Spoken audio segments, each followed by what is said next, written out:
ছেলে ধুইকে ধুইকে মরা লাগবে। আর ফাঁসির কন্ডেম ছেলে যে খাবারটা দেয় আমি তো দেখেছি 3 বছর। আমি সাধারণ মামলার আসামি, অথচ আমার 3টা বছর লেগেছে ফাঁসির কন্ডেম সেলের ভেতরে, যোগাযোগ বিচ্ছিন্ন। এত বড় অফিসার শুধু আমি না, মাওলানা মামুনুল হক থেকে শুরু করে যতগুলো আলেম আমরা ছিলাম প্রত্যেকের সাথে, বিশেষ করে আমাদের এই 2 জনের সাথে বেশি। আমাদের এক জায়গায় যেতে দেয় না, একটু কথা বলতে দেয় না। কেউ যদি আমাদের কাছে আসে কারারক্ষী দিয়ে পাহারা দেয় যে ওর কাছে যেন কেউ না যায়, আবার সিসি ক্যামেরা দিয়ে রাখে। কেন এমন কড়াকড়ি করলেন? কি হলো আপনার? মাজায় দড়ি দিয়ে, হাতে ব্যান্ডেজ লাগিয়ে, হ্যান্ডকাফ লাগিয়ে, ডান্ডা বেরি পরিয়ে যখন আদালতের সামনে দিয়ে নিয়ে যেত, মনে হচ্ছে গরু নিয়ে যাচ্ছে। ও বাংলার মুসলমানেরা, আমি আর যাই করি না কেন, আমার তো মনে হয় আমার নামের আগে একটা আলেম শব্দ লেখা আছে। এই কথা বলছে না, এমনকি আমি একেবারে অপরিচিত না। এদেশে যদি 100 জন মানুষ পরিচিত থাকে, সবাই চেনে যাকে, তার ভেতরে হামজা একজন।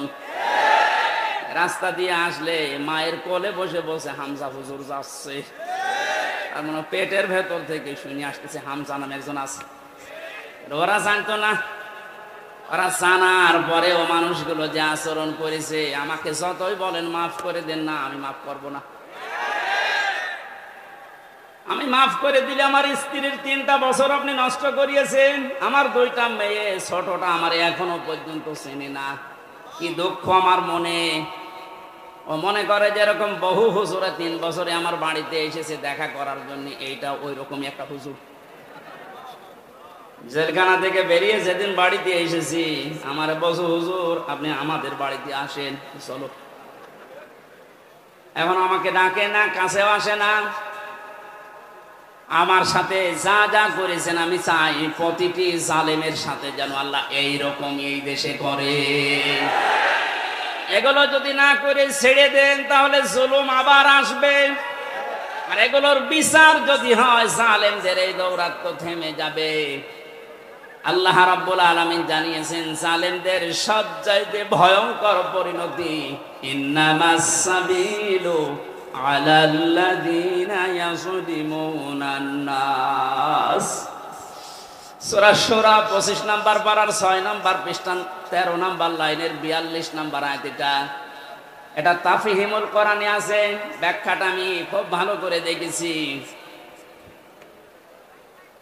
এই জামানার মুজাদ্দিদ সাজ্জাদ আবুল আলা মাউদুদী রাহমাতুল্লাহ আলাইহি এত সুন্দর করে আয়াতটার ব্যাখ্যা লিখেছেন, আমি পড়লে আমার কাছে আশ্চর্য লাগে আয়াতটা। আল্লাহ পাক বলেন, এই পৃথিবীর ময়দানে জালেমদের দৌরাত্ম যাই হোক না কেন, দুনিয়া একদিন তো শেষ হবে।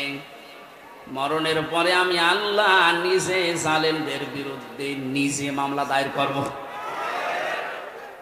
এদেশে 15 বছর যারা ছিল, পৃথিবী এখন প্রমাণ পেয়েছে অন্তত আয়না ঘরের মাধ্যমে যে এরা জালেম ছিল। জালেমদের বিরুদ্ধে মামলা হামজার না আল্লাহর? এক কথা বলুন। এটা নির্দ্বিধায় এখন বলতে পারি, এদেশের দায়িত্বে যারা ছিল, বিশেষ করে 1734 জন মানুষ, একেবারে ওই উপর থেকে শুরু করে, আমি নিষ্ঠার বললাম না, এ পর্যন্ত 1734 জন মানুষ দায়িত্ব পালন করেছে মেন জায়গায়। এই 1734 জন প্রত্যেকেই জালেম এবং জালেমের সহযোগী। এরা সব হামজার মামলার আসামি। কার? বলেন বলেন। আল্লাহর মামলার আসামি, যিনি নিজে রায় দেবেন, নিজে বিচারপতি, তিনি বাদী। যে মামলার বাদী যত কঠিন হয়, শক্ত হয়, মামলা কিন্তু এরকম ঝামেলায় পড়ে। আমি তো বলেছিলাম, আমার মামলা যদি রবিউল জাহাঙ্গীর স্যারের মতো এইরকম মানুষকেও মামলা দিত, টাকা পয়সা দিয়ে কবে আমি বের হয়ে চলে আসতাম। কিন্তু এমন মানুষ মামলা দিয়েছে, টাকা তো খাবে না, কারণ টাকা খেতে খেতে আর জায়গা নেই। তার পিয়নেরই 400 কোটি টাকা। কথা বলছে না, আমার কাছে আর কয় টাকা খাবে? এই জন্য সিএমএম কোর্ট, জজ কোর্ট, হাইকোর্ট মিলিয়ে আমার মামলাটা 30 থেকে 31 বার উঠেছে, এরপরও জামিন হবে না। বলেন তো কোথায় পৌঁছিয়েছে বিচার ব্যবস্থা? এটা মূল্য চুরি মামলা। মূল্য চুরি না, মূল্য চুরি করলে একটা অপরাধ হয়। আর আমার যে কিচ্ছু জানি না ওই বিষয়ে। কোন পাগল ছাগল নাকি একটা কাঁচি, ধান কাটা কাঁচি নিয়ে গেছে সংসদ ভাঙার জন্য। ওরে কালকে হাজির করেছিল কোর্টে। আমার পাশে দাঁড়িয়ে, এই আমার চেনো? বলছে না। আমার নাম বললে কি করি? বলছে আমারে বলতে বলিস। জজ সাহেব যে হাঁটছিল কালকে পরশুদিন, একেবারে খালাস দিয়েছে এমনি না। বলছে আমি কি দেখে বিচার করবে মামলার? কোন মাল ম্যাটারেস নেই, যা সব শেষ করে দিলাম। মামলা বলতে আর কিচ্ছু নেই। অথচ কয়েকদিন আগে সিঙ্গাপুর গিয়েছিলাম। এদেশের জালেম যারা ওই দেশে এখন আশ্রয় নিয়েছে, ওরা ওই দেশের মন্ত্রণালয়ের কাছে, পররাষ্ট্র মন্ত্রণালয়ে যারা দায়িত্বে আছে ওদের কাছে নালিশ দিয়েছে হামজার নামে, যে ওর মামলা আছে বাংলাদেশে আর ওই এই দেশে আছে। কথা বললো কি করে? শয়তানি করার জায়গায় দেশে আর পাচ্ছে না, এখন বাইরে শয়তানি করছে। মামলা যেহেতু পরশুদিন মিটে গেছে, ওইটা এখন আমি পররাষ্ট্র মন্ত্রণালয়ের মাধ্যমে ইংলিশে ভার্সন করে আমি পাঠাচ্ছি। এবার নেন ঠেলা। যারা উল্টা নালিশ দিয়েছিলেন দেখবে তো না, এ তো বেকসুর খালাস পেয়েছে, আদালত একেবারে সব জেনে শুনে খালাস দিয়েছে, তো নির্ভেজাল মুক্ত, এর কোনো দোষ নেই। যারা এই দোষ দেওয়ার জন্য ওই দেশে নালিশ দিয়েছে তারা এবার বিপদে পড়বে না? যে এই দেশে আর থাকতে পারেনি, পালিয়েছে, ওই দেশেও আর পারবে না, আবার আসবে কুকুরের মতো পিটিয়ে মানুষ মেরে ফেলবে।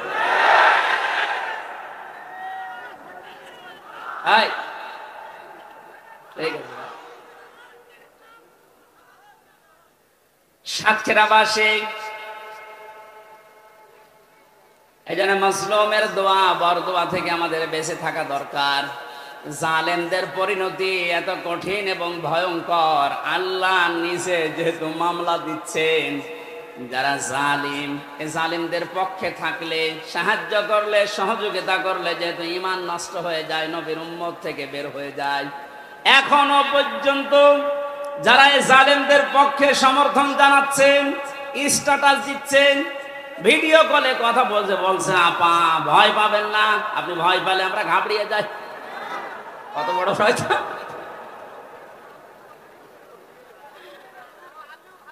আমার তো মনে হয় ওর ভিডিওটা আমি দেখলাম, শয়তান তো আমি দেখিনি, যদি দেখতাম মনে হয় শয়তান ওরকমই হইতো। এখনো পর্যন্ত যদি জালেমের কেউ সাপোর্ট করেন, এখানে কেউ থাকেন, আপনি তাওবা করেন না তো আপনিও বেঈমান হয়ে মরবেন। সুতরাং জালেমরা যা ভেবেছিল যে আমরা ক্ষমতা পেয়েছি, মনে হয় আল্লাহ আমারে দয়া করে দিয়েছে। আমারে যখন প্রথম সে 11 সালে 10 সালে গ্রেফতার করে, আমি সুদের বিরুদ্ধে কথা বলেছিলাম, তাই মসজিদ থেকে ধরে নিয়ে গেল যে উনি শিবির করে, শিবিরের ক্যাডার, রক কেটে বেড়ায়। আমার ওসি সাহেব নিয়ে গেল, প্রথমে যে আয়াতটা ধরছে যে কুলিল্লাহুম্মা মালিকাল মুলকি তুতিল মুলকা মান তাশা ওয়া তানজিউল মুলকা মিম্মান তাশা ইলা আখির আয়াত। উনি টেবিলের নিচে এভাবে খাতা রেখে বাংলায় লিখে নিয়েছে, আমারে সামনে বসিয়ে বলছে হুজুর এই আয়াতটার বাংলা বলেন তো। ঠিক আছে বলছি। আল্লাহ পাক বলেন যাকে ইচ্ছা আমি ক্ষমতা দেই, যাকে ইচ্ছা ক্ষমতা থেকে নামিয়ে দেই। এতটুকু বলার পরে বলছো হুজুর দাঁড়ান, যা বললেন এটা ঠিক আছে না? হ্যাঁ, এটাই তো কোরআনের অর্থ। হাসিনাকে আল্লাহ ক্ষমতায় বসিয়ে রেখেছে, এটা আল্লাহ রেখেছে, আপনারা ঝামেলা করেন কেন? কোথায় টান দিয়েছে দিকেছে, কত বড় মুফাসসির।